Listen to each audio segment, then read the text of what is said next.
Sharon. And good evening, everyone. Thank you for coming to this panel discussion on cultural appropriation versus cultural appreciation. My name is Aimee, Jachym, which is, of course, a very Asian name, which is why I'm wearing this shirt.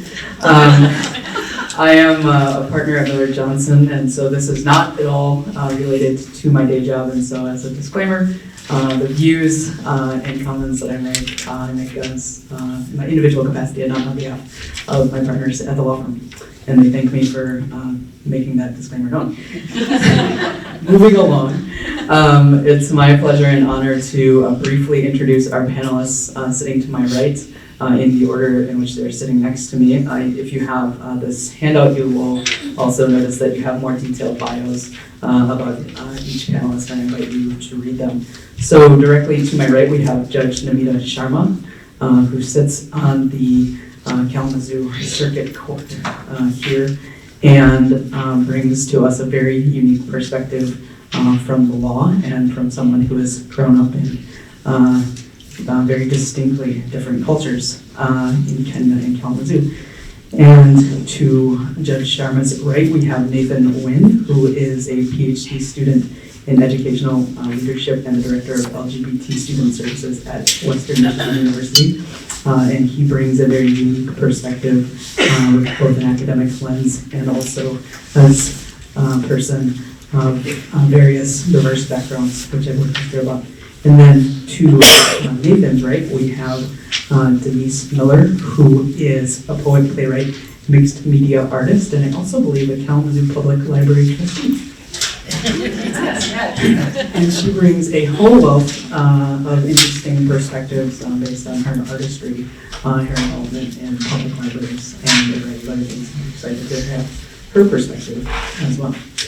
And again, I invite you to read the bios for more detailed information and correct information should I have botched any of that biographical information. Perhaps I'm telling my own narrative as the protagonist in our story is. So without further ado, we'll get started, and I, again, am not a professional moderator, so I'll do my best here, but I know that the panelists will carry the conversation with just really interesting dialogue and the like. So to kind of get started, I thought we would throw a softball, given that the panelists have all read the book, and just kind of ask, what's the most stark example, doesn't have to be all of you, but maybe a couple of you, of cultural appropriation in this book, Yellowface? Is there one moment that sticks out to you as the most glaringly bad or the most cringe type of thing? And I'll let anyone, I have no name calling for this one. Yeah, I will have to say that something that was really cringe for me was, I guess in the middle part of the book where she was, what's the main character's, because it's been a few weeks now. June, yeah. Juniper Song, yes, thank you. Where June was picked up by someone from this Chinese association and getting that ride out, way out in this, outside the city and that sort of thing. And they're having this conversation, and there was plenty of opportunities, even before that, where she could have come clean and said, I do not identify as an Asian or Asian American. I grew up white, and there were so many opportunities, and she just let it all, bypass her, and then she's sitting there with an elder, and I'll admit, reading through this book, there were a lot of times I had to skim through the page and keep going because I was cringing during the entire time. So that was for me. I think that one that you picked, I think, was a really important moment because of the intimacy of the gentleman's experience having been one of the soldiers, and the way that he talked to her about his desire, or about her, with the moment when she says, I don't think I'm the one to tell the story, and he says, you're exactly the one to tell the story. And I think that sort of belief in the sacredness of story and the sacredness of difficult story and difficult experience that he hands to her, it's the most poignant to me in that moment. There are so many other places that are cringe, she wants to kill Candace at the end, and like, just to justify, I mean, there's so many places, but I think that was the most sacred moment for me, too.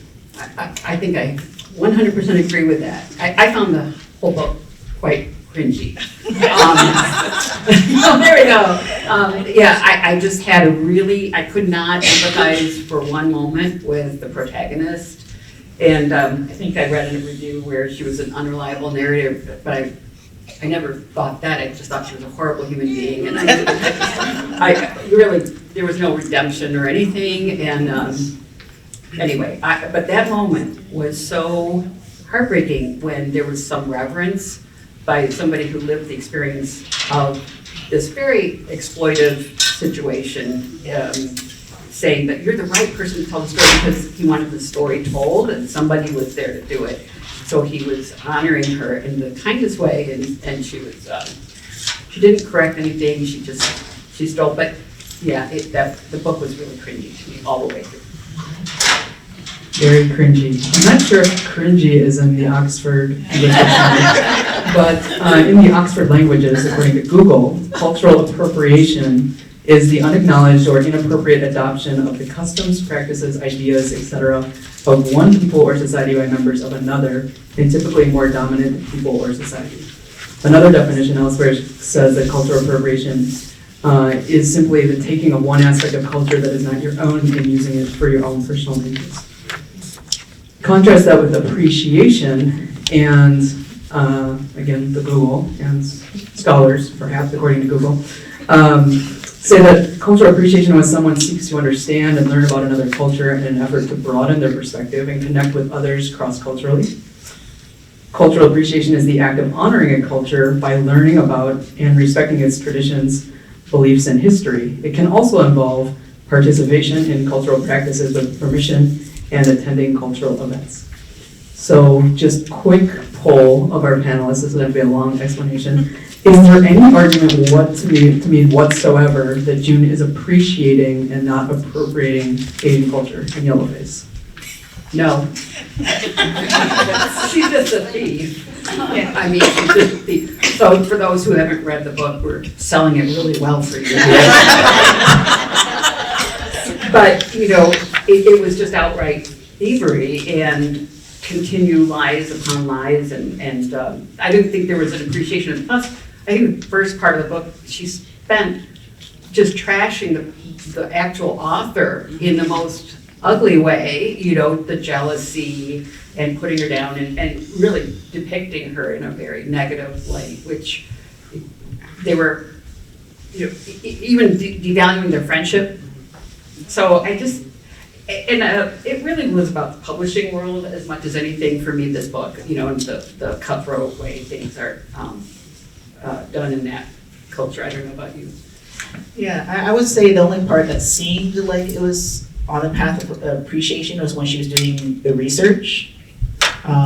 So that way, when she was doing the edits and the rewriting and that sort of thing, I feel like that was when she was actually doing the appreciation piece. And something that came to mind as I was reading this, because there was times where she said, like, this research should be enough to make me, and I was like, but is it though? Like, what quantifies enough, right, to be a so-called expert? And I say that as someone who does diversity work, who does LGBTQ work, and for almost 15 years, there are plenty of times where folks refer to me as like, oh, you're the expert in this. It's like, well, there are plenty of times where college students have come up to me and said, I identify as this, and I kind of look at them like a deer in headlights for a second, right? And I'm like, oh, okay, sure. And I reinforce that, and then later I'm Googling, what is that? So what constitutes enough, and as far as the appreciation aspect, but yeah, definitely cutthroat as far as the publishing piece. And I know you've been published, and I'm on the process of co-writing a book with some colleagues of mine. I don't know why. While I'm trying to finish my dissertation, and I'm just like, is this what I have to look forward to? But that's kind of where I'm at. Yeah, and I think that I think that there's all the places in the novel where there's a chance at some kind of I feel like I want each of these moments. She has so many opportunities for redemption, so many opportunities to do something different throughout. And she doesn't. She doubles down every time. And even when, just every time. Every time. But what I think already, I look at, where she started, and she intended immediately to appropriate. There was never any intention to appreciate the culture. And the reason that she did the research was so that she could make sure that she had all of her bases covered. Not because she wanted to know more about the culture. And I think that line for me, and I know that this question is going to come up later, but that line for me is if you want to appreciate something or someone, we talk about imitation is the highest form of flattery, but it's not. Blackface is dangerous. There are all these kinds of places where imitation, if you have someone that can do the work, that can tell the story, you listen to their story, and you support their work, right? Otherwise, you do your own research and keep it to yourself. You don't benefit off of the backs of someone else's story. So that, to me, there was never any place that it was only appreciation. And I think of also like intent versus impact, right? Yeah. What was the intent for her to do that research versus like the actual impact? Exactly. There's a lot of discussion about that. And when we're discussing appropriation and appreciation, what is the intent of doing this and what is the actual impact? How does it come across? Right. You brought up blackface.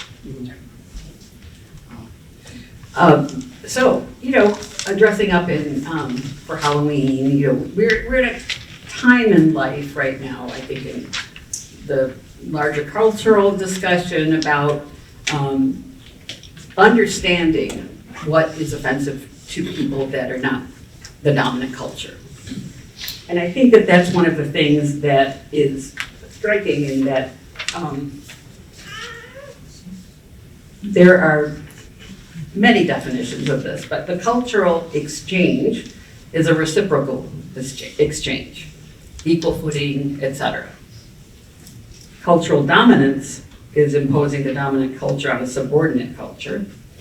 When we think about Indian schools in this country where they had to cut their hair and they were punished or beaten or harmed for speaking their native language, usually under the guise of religion.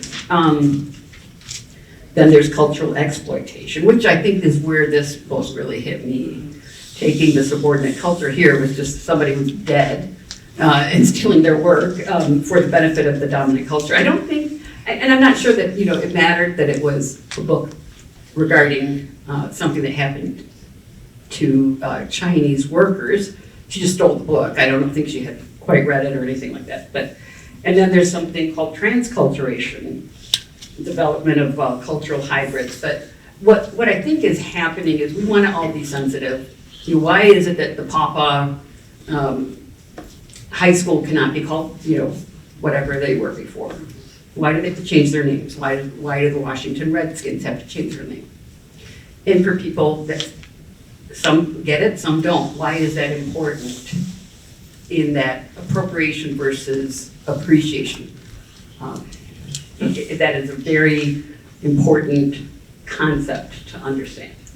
Absolutely, it's very important to understand the difference between the appropriation of just negative connotation and negative effects and the positivity, which I sense is why many of you are attending in the room and intend to be good cultural appreciators and not appropriators. Raise your hand if you want to be a cultural appropriator. We're in the right room. So, Nathan, as a scholar of Asian American identity, and I've identified you as a scholar of Asian American identity, is that fair? How is it harmful if we get it wrong? How are Asian American identities shaped or harmed by cultural appropriation? So it's funny because I'm still like the Facebook generation as opposed to these college students are more the Instagram and Snapchat kind of generation. I looked at my memories and I saw that there have been more white actors who won an Oscar playing Asian roles than actual Asian actors who won an Oscar, right? And so its representation is also understanding that Asian is very broad. There's East, there's Southeast, and there's South. And then also we grouped up with us as Pacific Islanders, and there's pros and cons to that as well. If you actually go and listen to Pacific Islanders and listen to their stories align more with Native American indigenous, right? So there's some history there, right? And so the harm in this, as far as like the appropriation, is this misrepresentation.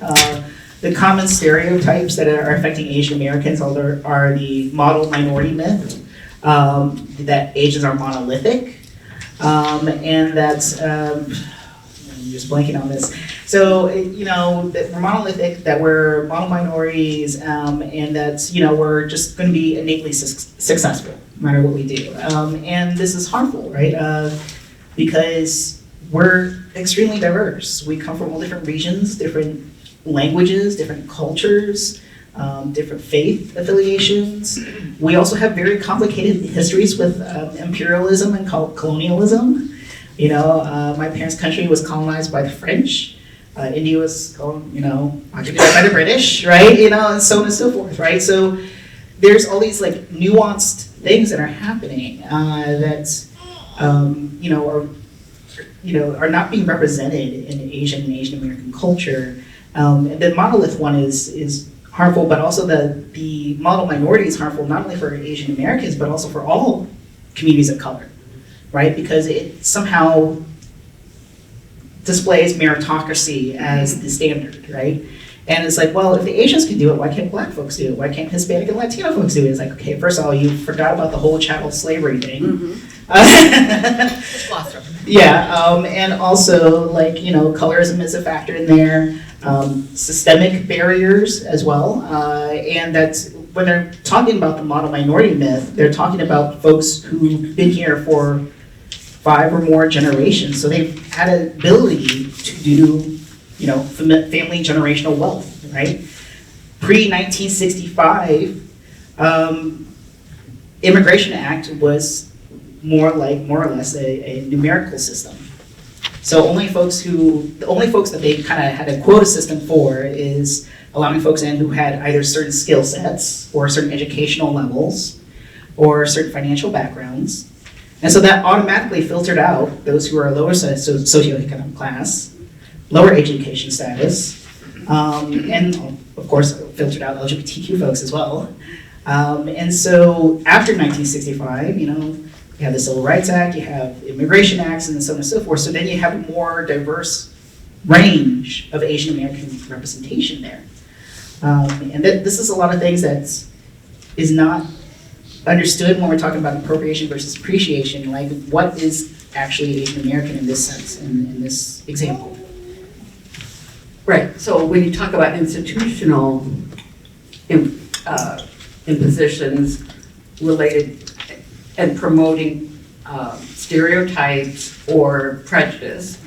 In this country, there was the Chinese Exclusion Act in the late 80s.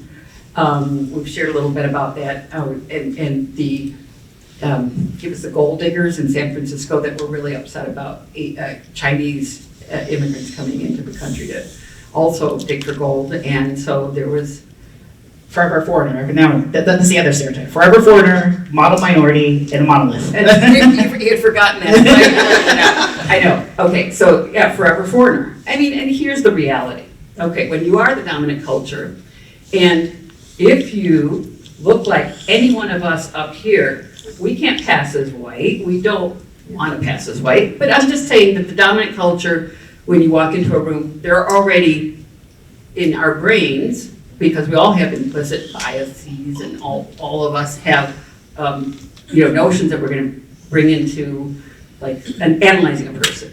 You can't just walk in to a room like this and say, well, I just am one of you, and we're just all of. There's always a imposition of those, and we know that they exist. You just don't know they're happening in your brains.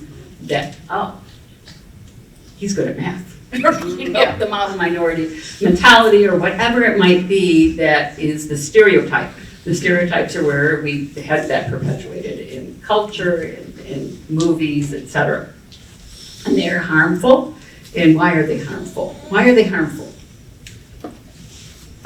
Okay. Well, they're harmful, I think, on so many different levels, right? I mean, we can think historically. and we think about, we're talking about the model minority Asian, like always foreign. It's like Asians have been written in and out of society in this country for so long, right? And the fluctuation between what is considered white and what is considered American has impacted for so long. And I think I want to go to, there's so many things I could say about this. I teach a lot of, I'm also a professor, teach a lot about African American literature, and as a result, African American history, and sort of have become a scholar and in those ways. But I think about in the book, if we bring it back to the book for a second, one of the things that June tries to do is justify taking the book because Athena is a wealthy Asian person, right? Like she's got these resources, she's got this money, and so it's okay to take this story.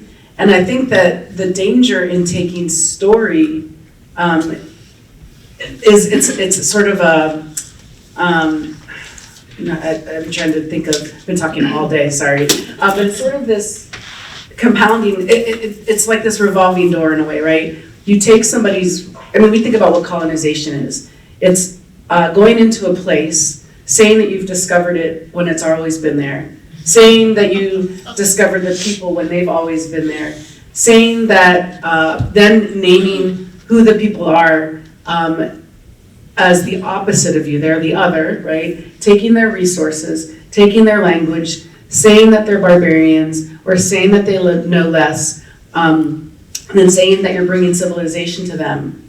And then after you do that, then doing what Thomas Jefferson did, for example, in Notes on the State of Virginia.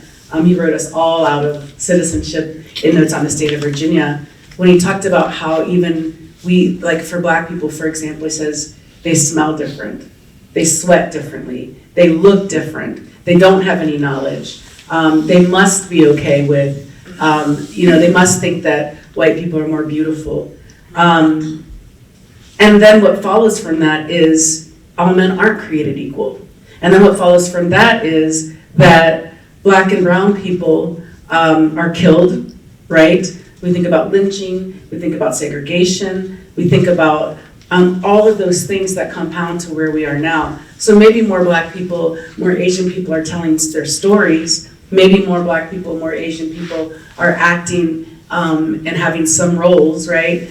Maybe all those things are happening. Maybe Athena has got money in this book, but there are so many people that don't. They're the exceptions, right? And so what are we doing then for other people, and how are we supporting other people who don't rise to the top and become we have one Asian American that's writing a story this year, so we'll publish her book. Like, what do we do? There's still a whole group of people that are dying, that have worse health, that have minimal health care. Social indicators of health are horrible. Kids are still not getting access to resources to read at the proper level, so they're not able to rise up. Black and brown people aren't able to own houses as well as easily because either they're trying to get houses and aren't being shown those houses, or the house prices are raised because they come in person, or they're not getting as much for their house if they're trying to refinance or sell. So all of this keeps compounding, and that's the problem. And sometimes it's emotional, sometimes it's physical, sometimes it's this, sometimes it's that, but all of those things collectively can destroy a culture and destroy a people. So. Thank you, it's powerful. So cultural appropriation, if you just are arriving and just dozed for a second, cultural appropriation is harmful. It's a problem. And so I'm wondering, for a legal expert up here, what does the law say about cultural appropriation, if anything? Is it a crime? Could it be a crime? Should it be a crime? As a judge, do you believe that judges have a view and a role in shaping our views about cultural appropriation? Well, I'm speaking as a reader, not as a judge at the moment, of a book that I didn't really like that much, but at any rate, it was thought-provoking. Let me just say that. It was, when Nathan was saying that you had to kind of flip through this book, really, like, skip some pages, it was because of that. I'm really having a hard time with this person not having 1 ounce of remorse for the thing that she's done. other than, maybe being caught and covering herself from being caught. There are no laws about cultural appropriation. There are things like trademark laws and there are copyright laws, and that's about it. You cannot sue for cultural appropriation. So I'm South Asian. I'm an immigrant, and as I grew up now in Kalamazoo, I didn't ever encounter things that I encounter now, such as the prevalence of yoga. Everybody does yoga, and all my yoga instructors in this country have been white and wonderful. I love them, okay? But it is a really spiritual, Indian, from like, I think the 500 years, very old, I looked it up. And I can tell you a little bit more about it. And it's wonderful for everyone to be doing that, but I had to buy some gluten-free, what is it called, flour for my son's girlfriend. And I came across Namaste flour from, I don't know what brand, but anyway, and Namaste is a very special phrase amongst Indians. In the south of India, they say namaskar, but namaste, it's like, you can't explain the word. The word means like, I being in me recognizes being in you. This is very typical of a lot of Sanskrit-based words. So now, when I go to yoga and they're chanting or they're, saying the mantras, and, I have to, it's another cringe moment. Okay, so, but I also appreciate that it is such a positive, wonderful thing that's being spread around the world for everybody to appreciate. So is that appropriation or is that appreciation? I think a lot of Indians in India, and when I was reading from the Ministry of Cultural Exchange in preparation for today, they were extolling how wonderful yoga is to be spread around the world and everything like that. So I can get with that. Okay, instead of thinking it's a stolen thing. But it was jarring to see it on a bag of flour, and that to me is more of an appropriation and very, very odd. It would be like it would just be very. It's not a thoughtful way of using that word to name your company. Namaste. Anyway. Any thoughts from Denise or Nathan on this theme of should the law protect culture? UNESCO, the UN cultural group, protect cultural sites, and so there are laws around UN cultural heritage sites. There are international laws protecting certain types of culture. There are domestic laws preventing discrimination, preventing hate criminal laws, preventing crimes. But there's a large gap between outright hate crimes and violence, outright discrimination, and protecting wonderful cultural sites. As we move into the future, should there be to protect certain types of culture, such as spiritual words that have spiritual meaning from Indian culture, such as namaste, certain types of yoga? Should you have to be a certain type of practitioner in order to respect yoga? And I'm just taking the yoga example from Namita shared. I'm wondering if Denise or Nathan, you have any thoughts in that vein? I think it's going to be very tricky, and I'm not a lawyer. I failed the LSAT, so I would say it's more along the lines of misrepresentation that I'm more concerned about, like kind of like this race fishing, right? Like we look at some of these pop artists, it's like it is very ambiguous, and they won't say outright how they racially identify, and it's just like, who are you really? And I think of Ariana Grande being one of them, right? So just very ambiguous, right? And then as opposed to someone like Bruno Mars, who's like born in Hawaii, part Filipino, part Puerto Rican, And he's appreciative, right? He knows that he's a guest in Black music, and he makes sure he hires Black artists and credits, right? He credits the folks that have influenced him, right? In that sort of matter. So I don't think, like, legally, I think it gets really murky when you try to do that, because then it's like, well, what's the original, quote unquote, original citation from where this came from? I think that what I might call for first is that we as individual citizens demand something different. We have the choice of where we put our money. We have the choice of who we honor, how we show up, where we show up. And I do believe that it's our jobs as citizens to say, you know what, if I know, for example, that there's an Indian individual who's teaching yoga, but this other individual, this white person, is really well respected in community, and I'm making a choice of where I'm gonna go, then I'm gonna choose the Indian person, right? And I'm going to encourage people to do that. And I think that, this is a weird example, and I had to really think about this, and it made sense to me. I'm also a vegan and vegetarian chef, and I do a lot of different catering gigs and things like that. And I have a friend who sometimes cooks with me. His name is Paul, and he's white, and we were talking about what we were gonna do for a catering gig, and someone asked us if we would do tacos. And we were both like, we're not gonna do tacos, because that's cultural appropriation, and we're going to benefit monetarily from selling those tacos. And that's not right, because tacos are such an important and integral part of Mexican culture.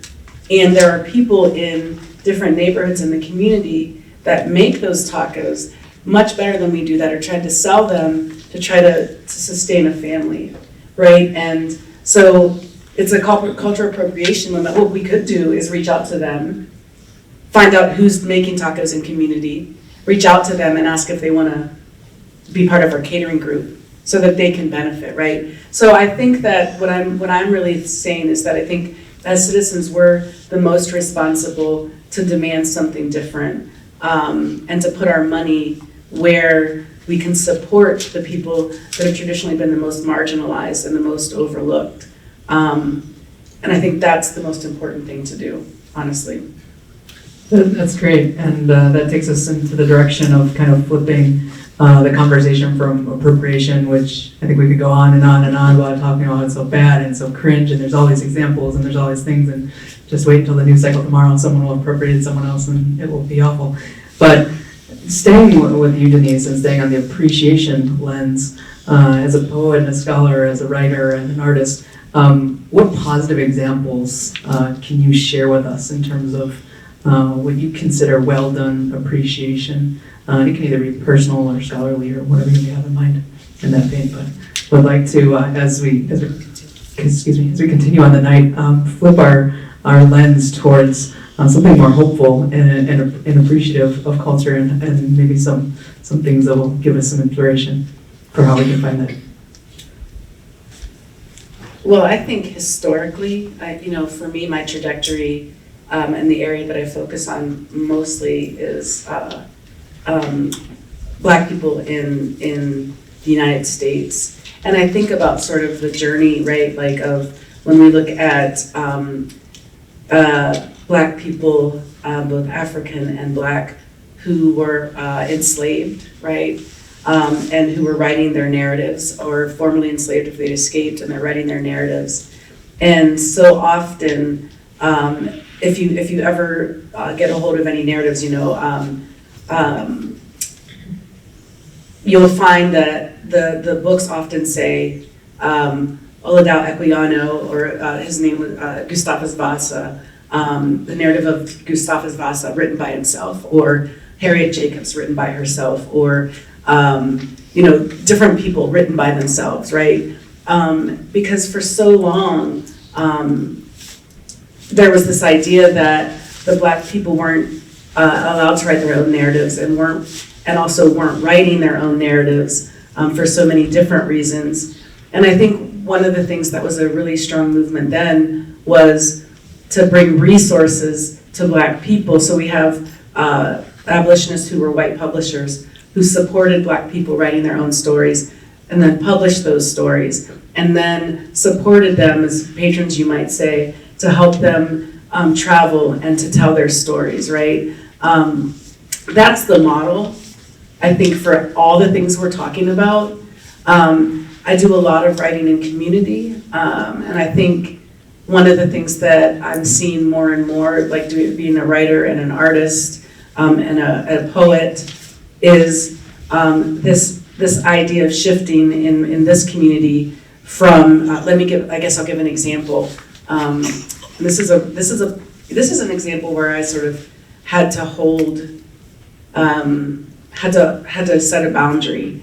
When COVID first happened in 2020, I live right downtown on the Mall, and when George Floyd was murdered, and the other murders that have happened in that time period, downtown Kalamazoo wanted to do an arts thing where they asked Black and brown artists to paint murals.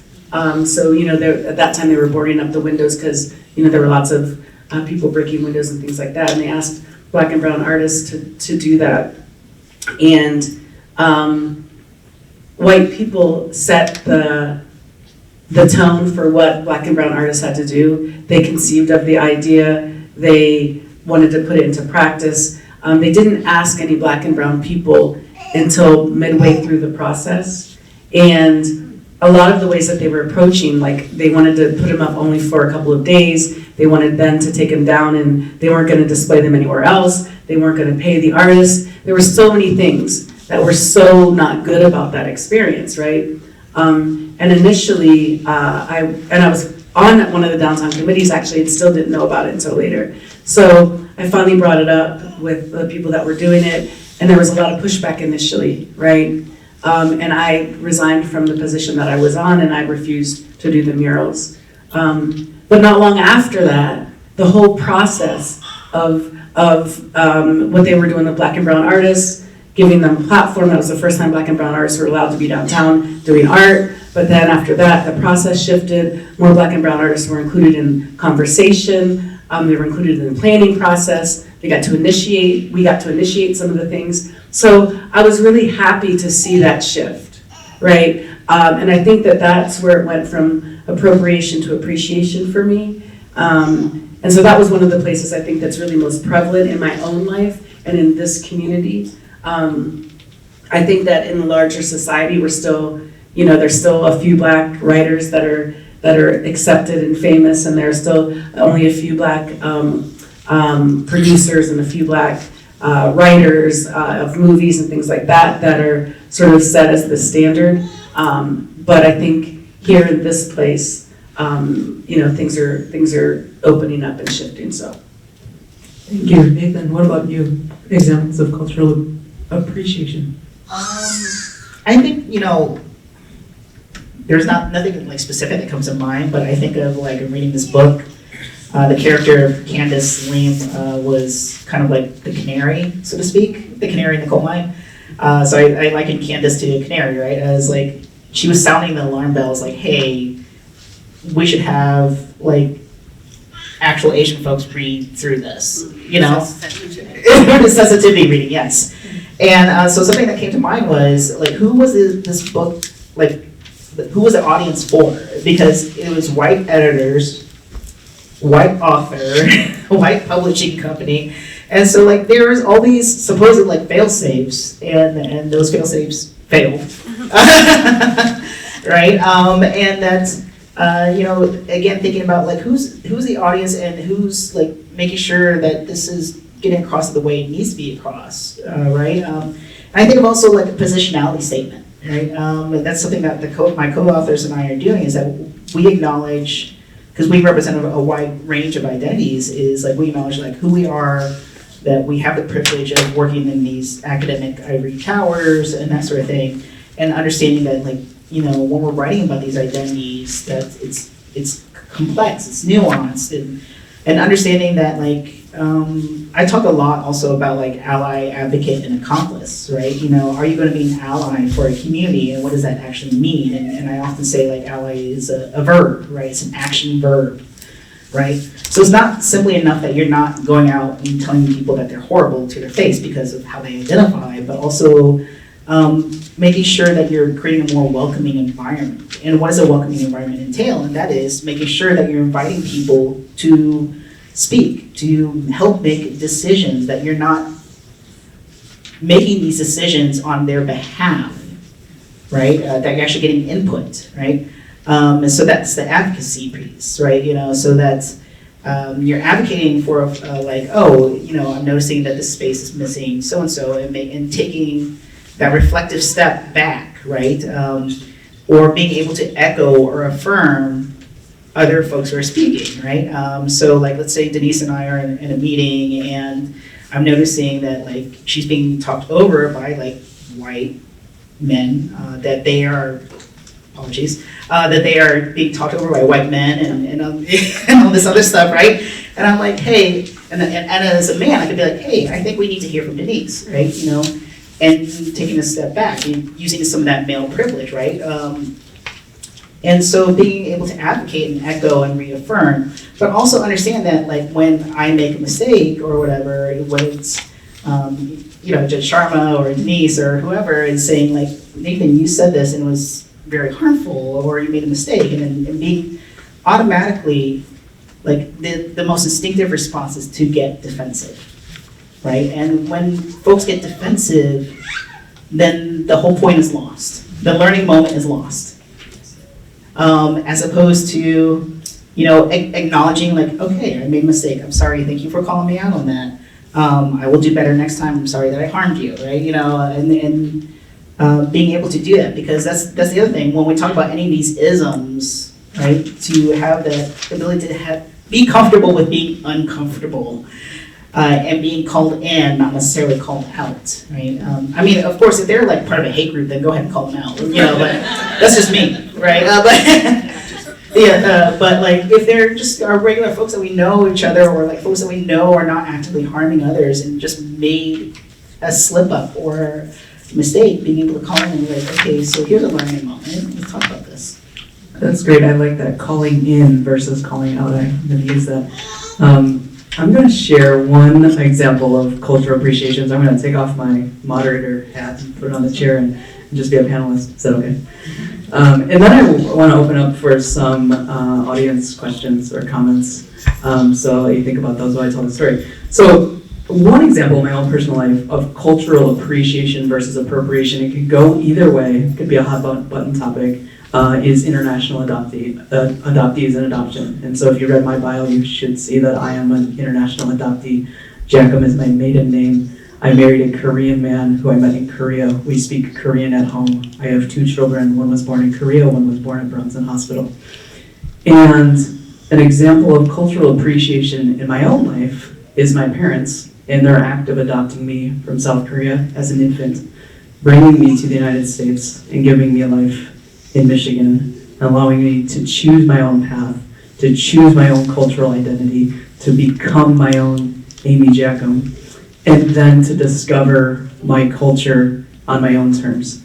So when I was growing up as a child, I was given, my parents are public schools teachers, and I certainly think they're retired public schools teachers, I certainly think that informed their lens, and they taught in one of the largest urban districts in the United States, Detroit Public Schools, as Caucasian folks. And I think that certainly informed their lenses of being minorities in an environment and seeing culture in different lenses and things like that. And I certainly benefited from an upbringing of curiosity, of access to libraries, of maps, of information, but in no setting did my parents ever try to force me to eat Korean food, try to force me to learn the Korean language, try to drag me to things that were not my own. And so I identified through a long course of my own journey in my own way to become the person who I am. And that's very much my own very personal narrative that I'm very proud of. But it's only because I had parents who appreciated me for who I was, and for the culture and the country that I came from without trying to view that through any lens other than the lens of acceptance. And so I'm very grateful for that, and that's my example of cultural appreciation.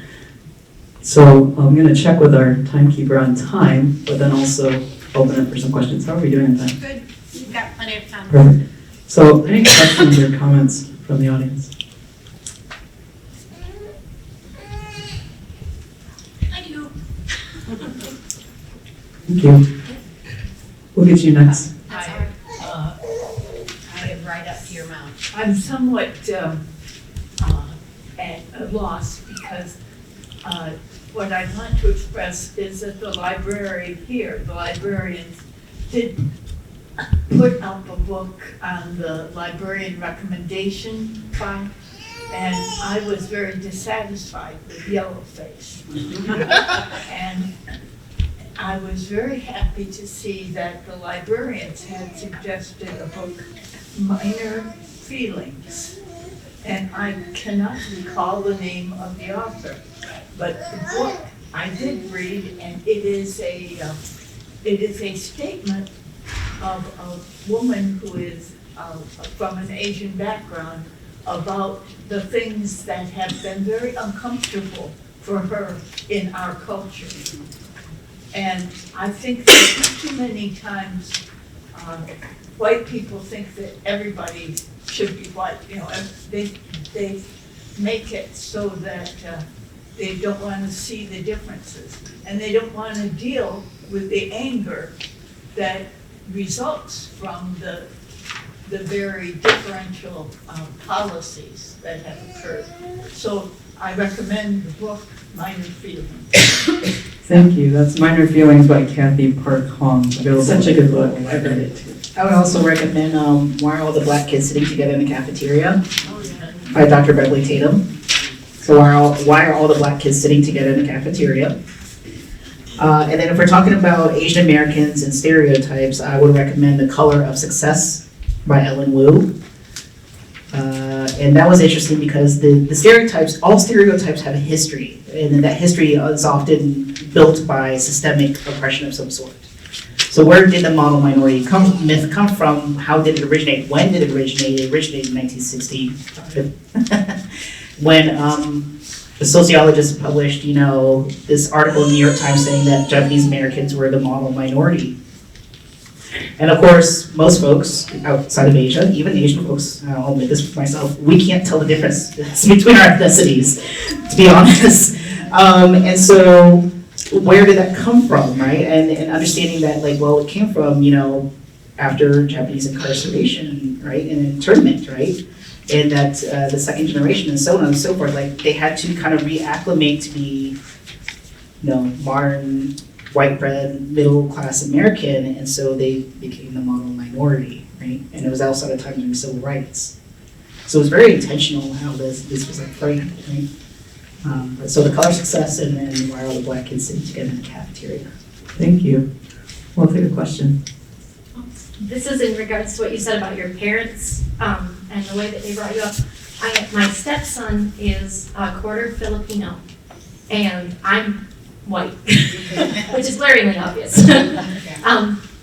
So I guess my question is, are there ways that I can encourage him to understand and appreciate his background without overstepping my own boundaries? Does that make sense? Yes.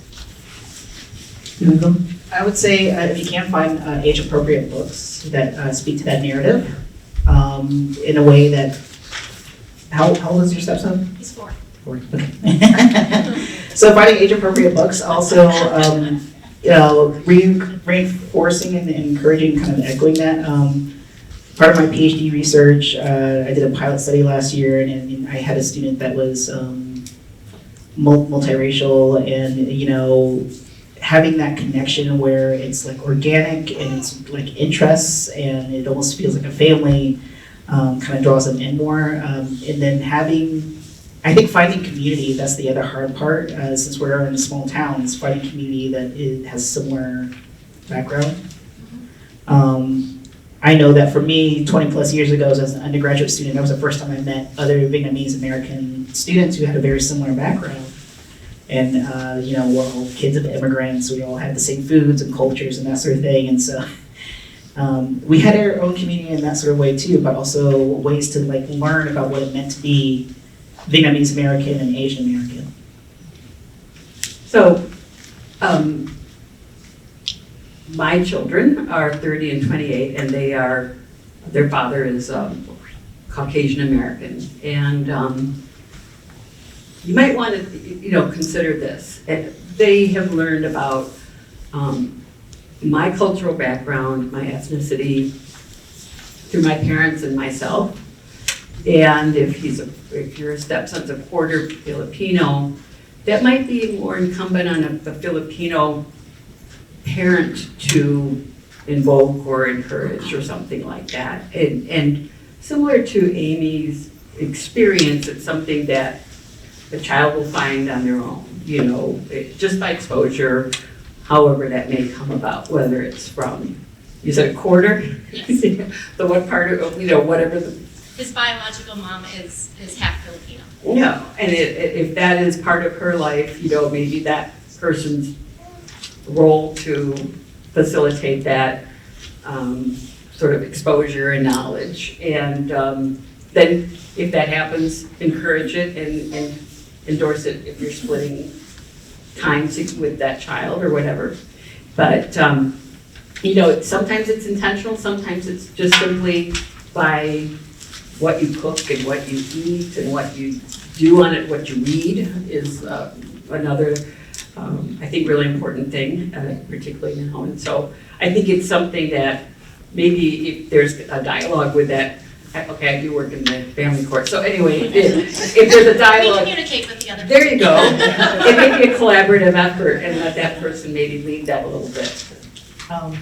I also forgot to mention that there's research, one of my colleagues does things for research for around multiracial folks and understanding that kind of flipping the narrative and saying instead of you're half this or quarter this, it's you're 100% this, right? So just something to think about. No, I Also. appreciate that. I will just tell a funny little story about my 30-year-old. When I was pregnant, we were living in Ann Arbor, and my husband's, I don't know how old she was, probably 90-year-old grandmother.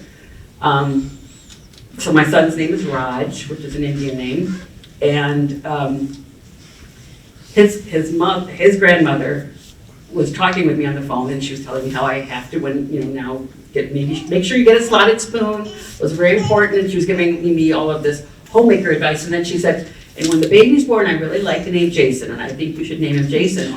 And so my husband heard that, and I was being very deferential, because this is my husband's grandmother, and she's 90. And we had already talked about the name and everything. I don't know if he knew the gender, if we had two names, but anyway, he got on the phone and just screamed at her.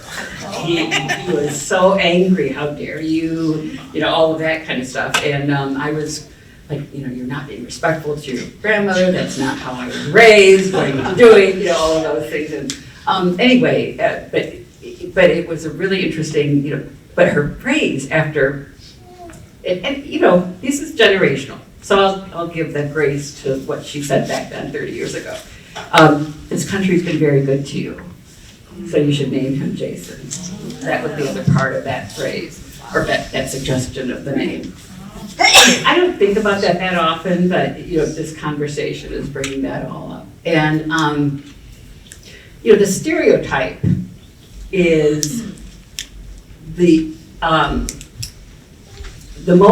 it's one of those things that has been so perpetuated. Today we hear things like, if I'm running for office, somebody might say, for instance, and I am perhaps a criminal, well, that will appeal to Black people because they can relate to that. And, that's a hypothetical I'm throwing out there. Yeah, right. But anyway, we are in 2023. 2024, is that right? I mean, like, you know, like 2014, 2024, same thing, I don't know. The time just is flying, but here we are in 2024, and these things are being perpetuated, these stereotypes. What do we do about that? You know, I think it goes back to Nathan's point about allyship, calling things out. And it's harder and harder to do because we have less of a concentrated media, you know, platform. There's so much noise going on, so it's very distorted. But anyway, those are what we're still contending with. You know, it's the dialogue is getting better. Shouldn't ableism, you know, should it be a disabled person that's playing the role in this movie? Should it be an actual Asian person instead of somebody you know, paint eyes on or whatever, you know, or the Native American, you know, actors and actresses. And so that we're progressing, but it's way too slow. Any other questions from the audience?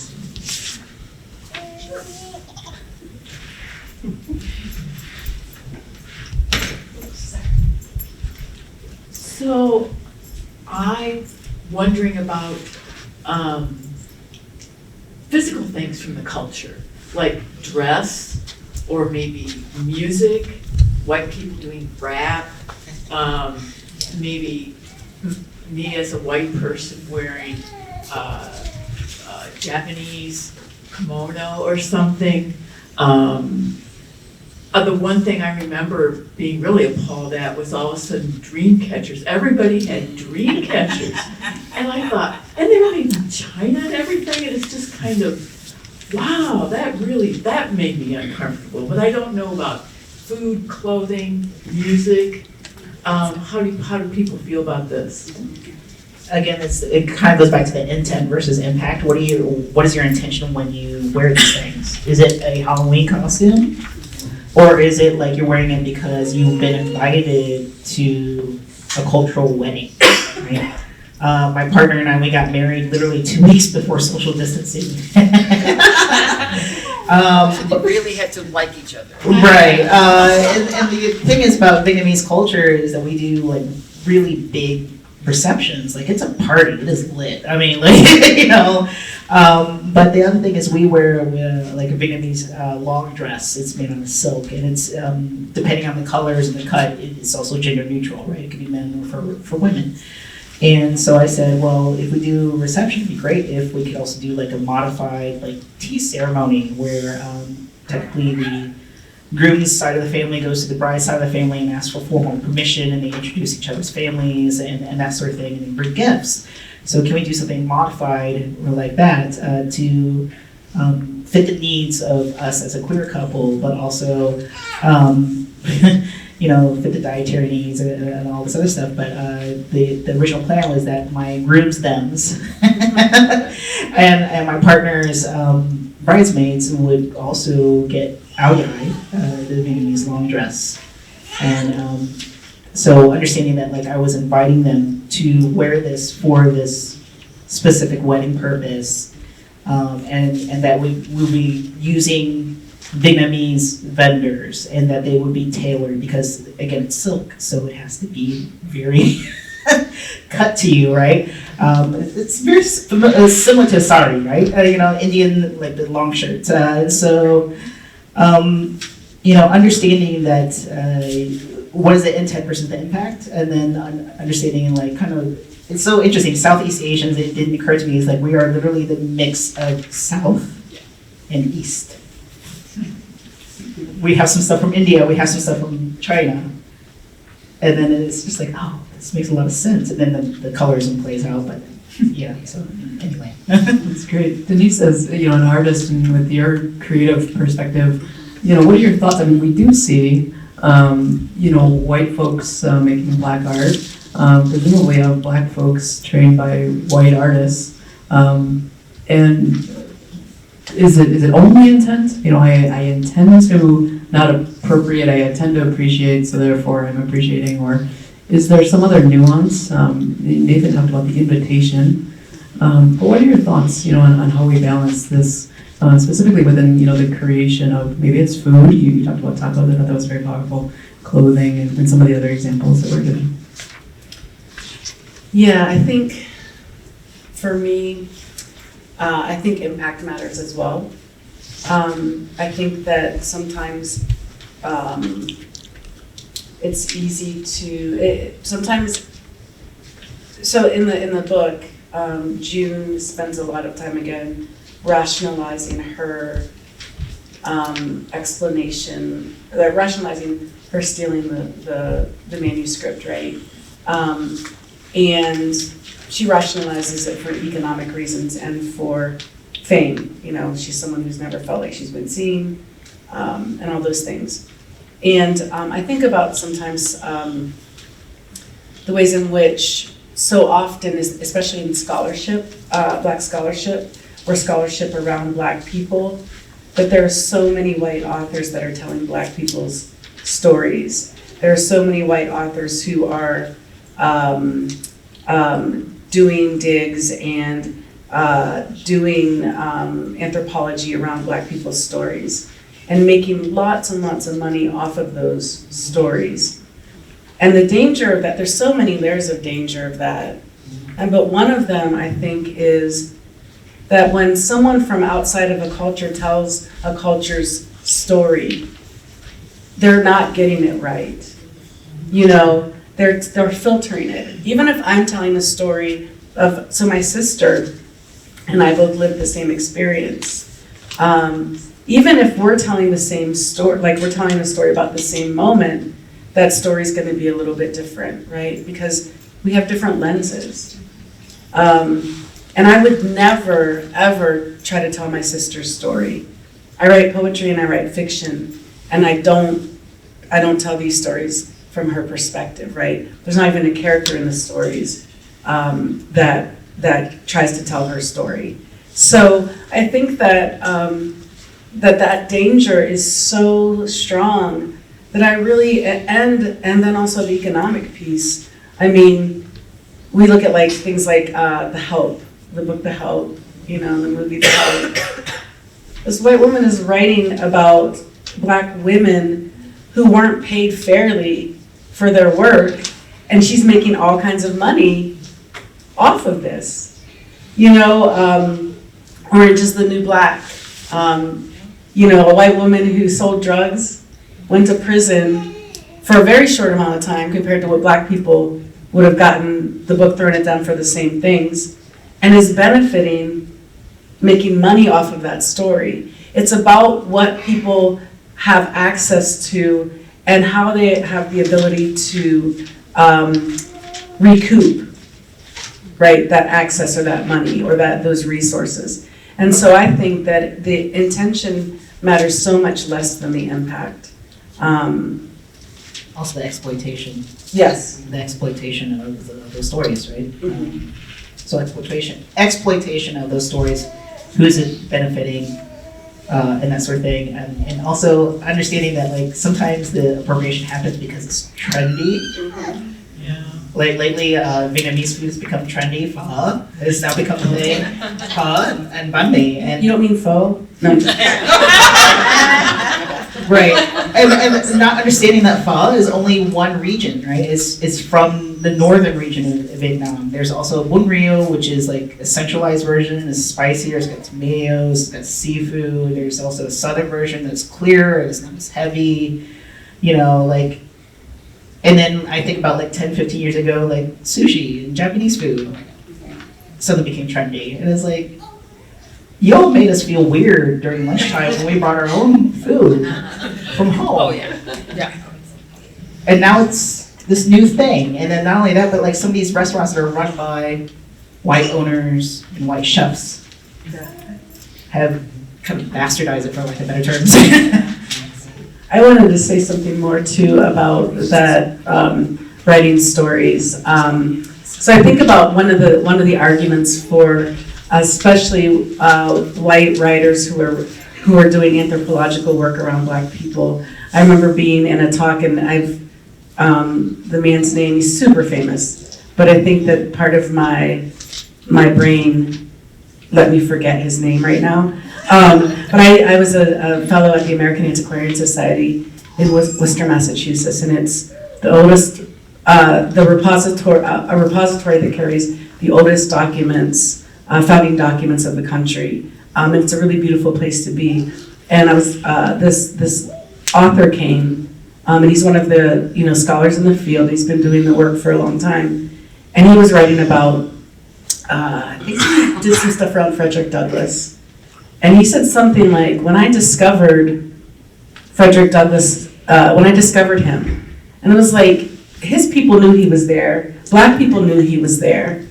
This idea of discovery is very, very, very troubling.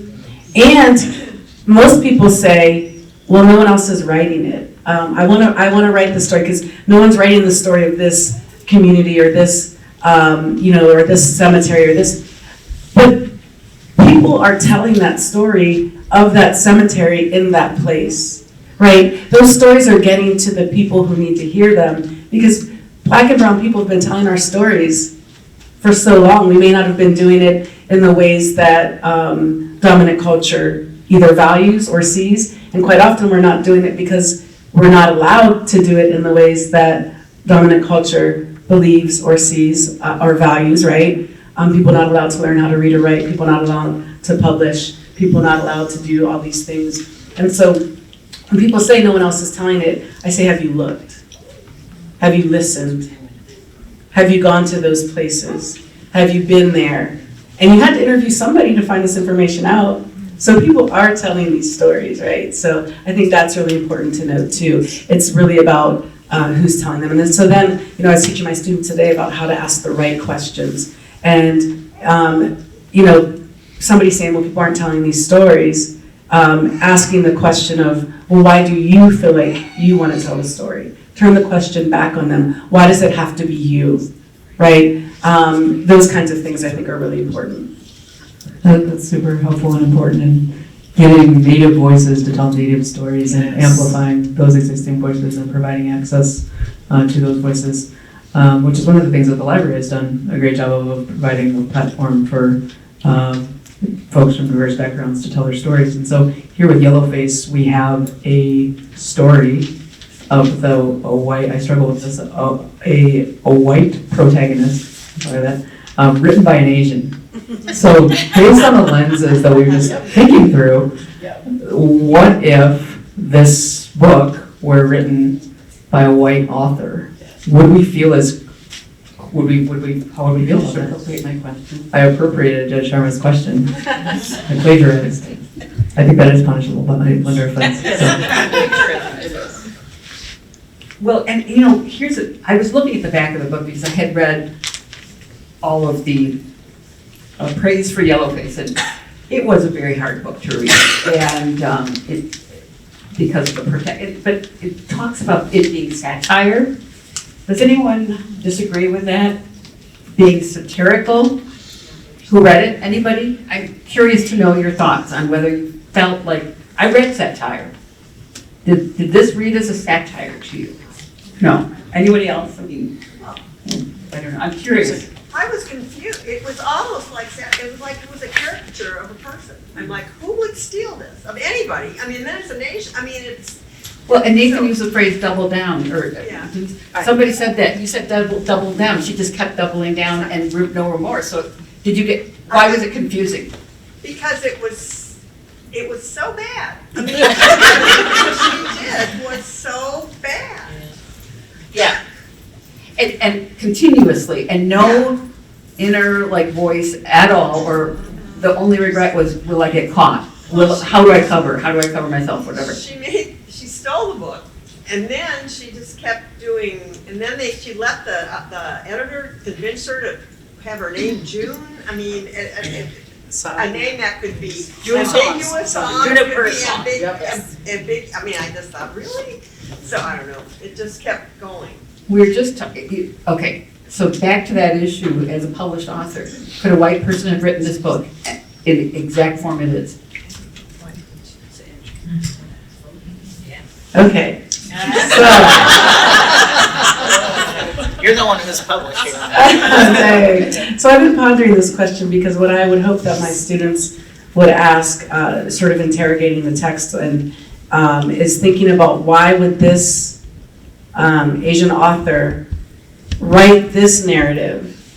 What and why, intentionally making it satire, like what's the deal? You know what I mean? And so that again is like these layers upon layers upon layers that we just kind of have to drill down, right? So we have this white protagonist who steals this rich Asian writer's book, who is a model minority, right? Who has all these resources and all these things, who then, she says, this white protagonist is saying that, there are places in the book where she talks about how they went to the museum, and she's criticizing the way that Athena takes story from her own people, and looks at it as taking story, right? And so then she criticizes her, and then she does exactly the same thing, even worse because she's not even part of the group, so she takes story,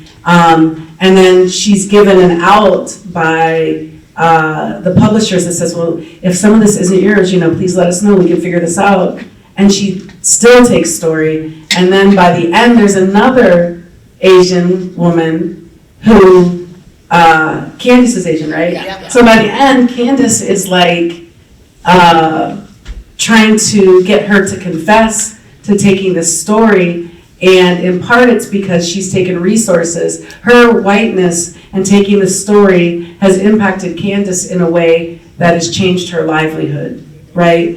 And so for me, that is such, even though the story, I didn't like it, and I was reading it by this way, and I was like, I can't even turn another page physically. So I started listening to it on Audible, and then I was like, dang, this narrator is so whiny. It totally fits, you know what I mean? It totally fits the character. But I think about like this book in the way that it was, maybe not the way that it was written, but what it's doing is really doing a history of what it means to colonize and appropriate a culture, and what it does to them economically, what it does to them emotionally, what it does to them socially. And so, no, a white person couldn't have written it for that same end, because I think the whole point is that this Asian author, at least to me, I mean, I'm not presuming to say for other people or for the author, but to me, it's like this Asian author is saying, look, this is what y'all do, right? And the way that you can listen to it and say, yeah, this is really bad, is by seeing this author who's Asian make this white woman seem so terrible. And some people could be like, well, why are they putting on the, even she says in the book, she's like, this is reverse racism. No, it's not. But, she's even saying that in the book, but it sheds a different kind of light. It makes us look, I think, at this white woman differently. It's another like angle on the question. Does that make sense? I feel like it took me a long way to get there, but that's what I know. That's a good I love it. I have a question. Can you hear me? Yeah. No. Okay, good. I believe that the author has been interviewed many, many times about this book, and the fact that this is the response that she's been getting. And maybe there's a librarian in the room that could talk about it, or not. No. But there are others, maybe you all have heard what the author has said about this reaction that she's gotten. And I know she's gonna be here later next month. Yeah. So the question is though, do others in the room know what this author's saying about the response she's getting on her book? No. What? Does anybody know what she says? No. You? Who knows? I don't know either. I really am not in a position to respond. I'm not hearing everything very well, so I'll be watching the recording. I think it also has to do with seeing all these awards is that that's part of being a good writer, is to evoking the emotions. Yeah. And the fact that we're evoking that emotion of like, that cringe moment. It's like, wow, she did a really good job capturing this, so I think that's, it speaks to her writing skill and ability to do that. And she's so young, and we talk about feeling inadequate as a scholar or as a writer or whoever, like Don't steal success. someone's work. Right, but also understanding like this collision of race and class and gender and like this exoticization of Asian women. Where does that come from? It comes from, the Chinese Exclusion Act. It comes from the Immigration Acts that said, only men were allowed to immigrate from China, and that women from China who could immigrate, they had to prove that they were not a sex worker, right? And so, and these are things that are like, again, this, she talked a lot about like, well, why was Athena like put on this pedestal and in Juicy Beauty, and then like, possibly queer, like all these other things, right? And it's just like these collisions of all these identities and how that came across. And I actually purposely haven't read what the author is trying to do, because my writer self says that the writer, I always tell my students this, the writer's not going to be sitting over your shoulder telling you what they intended to do. And so I think it's really important to read something and see how it lands. And as the reader, so that's like for the writer, right? You know what I mean? And then as the reader, I really want to initially think, I want to make myself do the work. Does that make sense? Like I want to take this in, I want to think for myself so that I do the work I think that the writer is intending for me to do. And then I want to talk about it. I want to see how it sits. And then I want to hear what the author has to say. So I've been purposely waiting for so many reasons, but those are some of them. Does that make sense? So it's not about, I feel like I'm not, there's a little bit of me like trying to defend myself. Like I'm not trying to be lazy, y'all. You know what I mean? Like, but I really, those are the reasons that I think it's really important. Yeah, and to see like, I can talk about what it feels like to me, for me to be a Black, queer, gender nonconforming person in this society, right? I can talk about that for me, and I can talk about what it feels like for me in cultural appropriation, but I don't really know what it feels like for an Asian American person, right? Like, I don't know what it's like for each of you individually on the stage, and so I want to see, have I missed the mark? You know what I mean? Like I want to see where my own biases lie, and where my own lens of my experience is translating this story too. So I'm excited, I think. I'm a little worried for her, but then maybe I'm not. She wrote the book, she knew what she was doing, she knew what she was getting into, right? But yeah, so I'm excited to hear, so. That's great. I think let's take one or two more questions. I have one last question for our panelists, and then I think we should wrap our time up. Thank you. In the back. First, then Sarah. Yellowface is such a unique book because the setting is so complicated, as everybody mentioned. But if we come back to the cultural appropriation or appreciation, if we simplify the situation, just assume June didn't steal a book written by an Asian. If June herself wrote that book, will she still get the bullying from internet? What happens? So I think that goes back to what I said earlier, but at no point did she come clean about who she was really, right? She did not put a positionality statement like, hey, I'm a white person, I was raised white, I was born white, and et cetera, et cetera. Instead, it was kind of like that, what I call that race fishing, or race baiting kind of thing. And so, yeah, she did, like, kind of goes back to, like, yes, she did research, but, like, what was the intent behind that? And then I also had the thought of, like, well, how much research is enough, quote unquote, research to somewhat be an expert? And so I think it was also the fact that Athena's writing style was the one that was noticed by publishers. And so, yes, June wrote some of it, but there's still so much Athena in there, and I do like that towards the end, there's somebody, some critic, not a critic, but like a critic said, like, I feel like this is co-written, like it should have been co-written. I was like, yes, it should have been co-written. My intention is let's ignore the real background of this book. Let's let's assume this book was written by a white woman.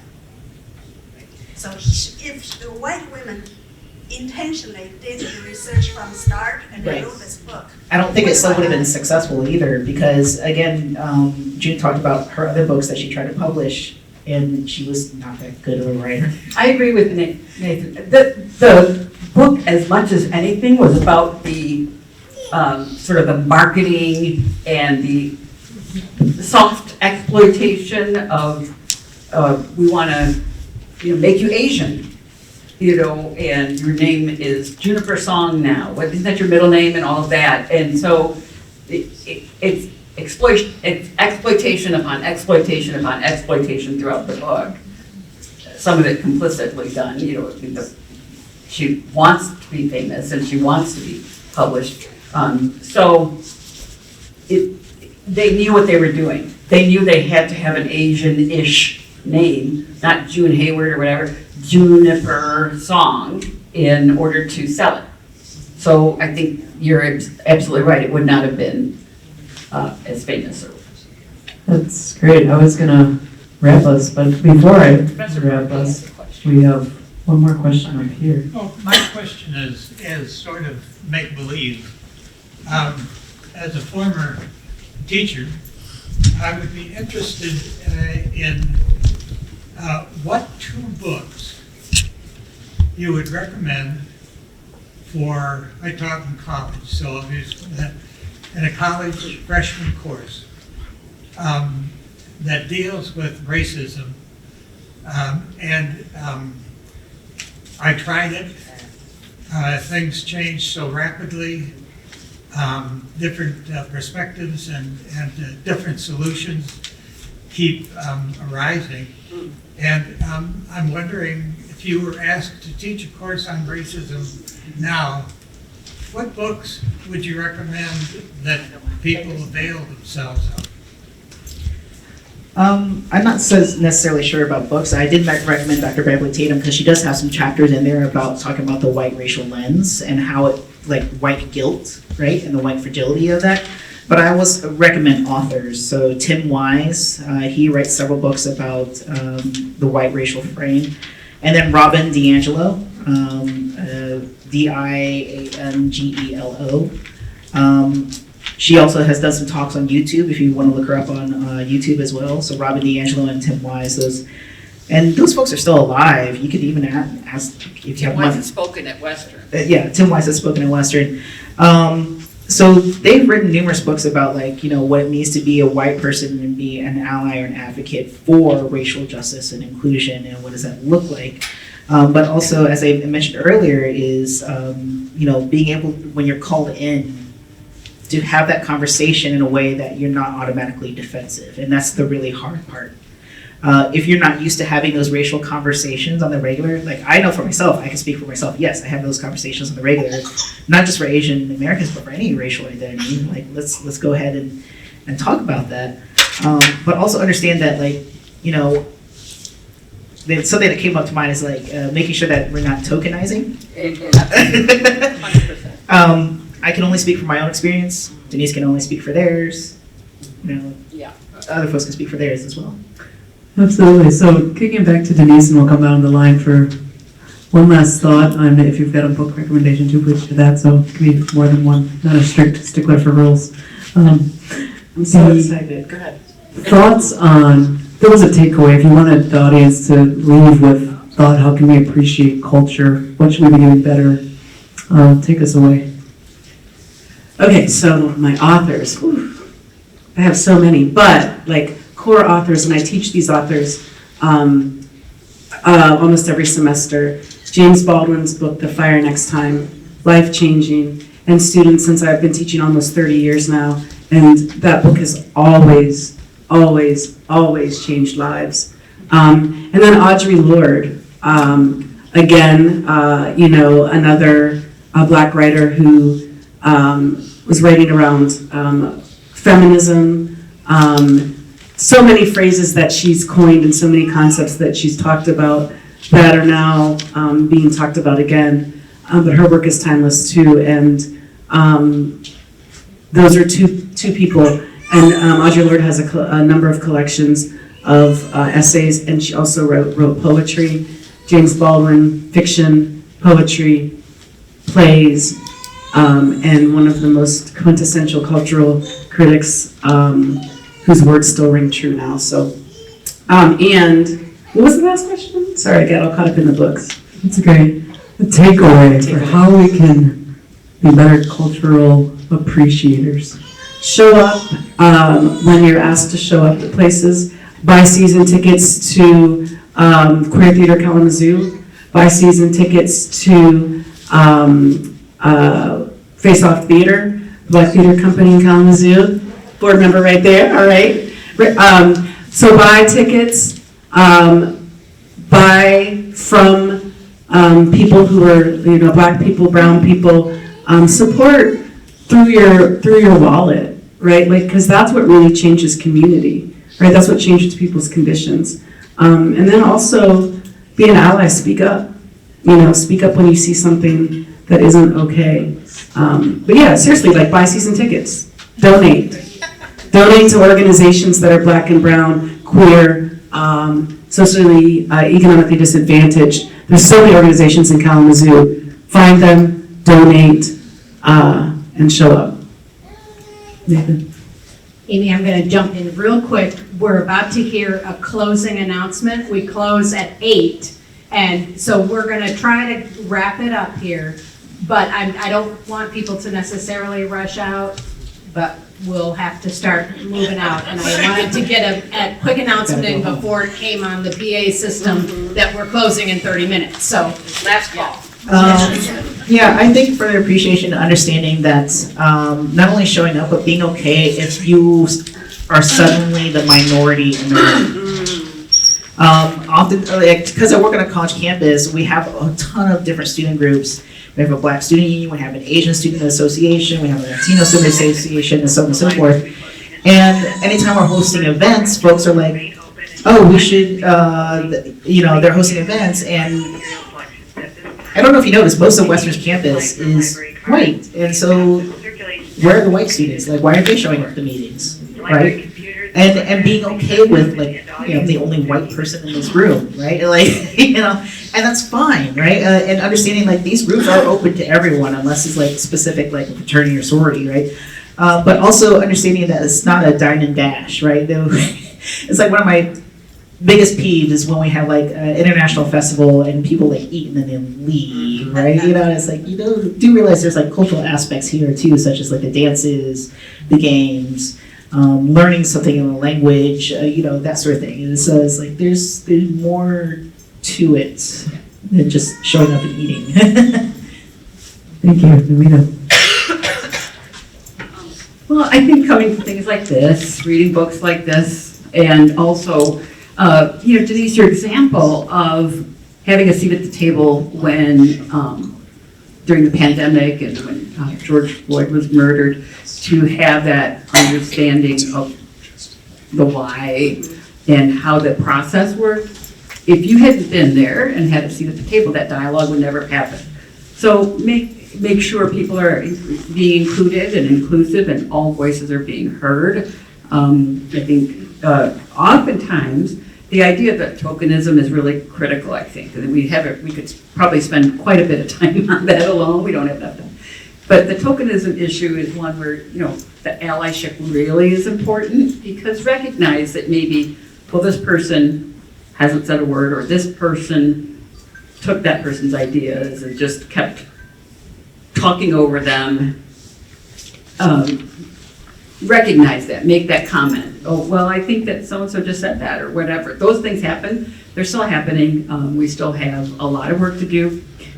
And I think, Nathan, that was really interesting when you said about the male privilege. You recognize that, a woman may be in a meeting with you, someone's talking over her. Just be able to, and brave and not defensive. Because I think, and maybe I'm speaking just for myself, but everybody's on their own journey with understanding this more. And so rather than inviting people in, rather than feeling like, okay, you screwed up, you have no understanding of my culture, we're done.